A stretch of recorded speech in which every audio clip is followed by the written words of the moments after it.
homemade cake flour. Hello everyone, welcome sa aking channel na Busy Mom 24/7. If you wanna learn how to make cake flour, keep watching until the end. Sa paggawa ng 1 cup cake flour, kailangan ng 3/4 cup all-purpose flour, 2 tablespoon all-purpose flour, plus 2 tablespoon cornstarch.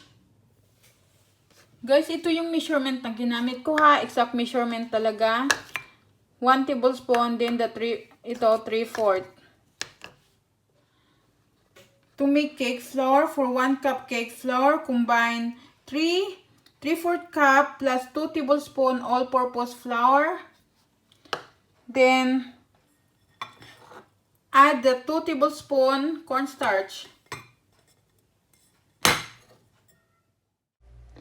Then mix all the ingredients.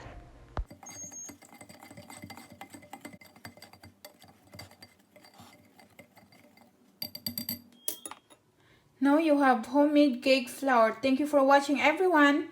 Please don't forget to subscribe to my channel if you like my channel. Thank you guys.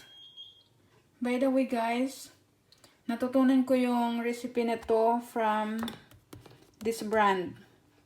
Ito nakalagay kasi sa likod. Nakalagay sa likod guys. See?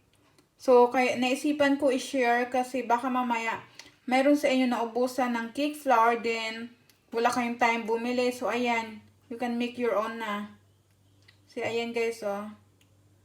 Basahin nyo na lang.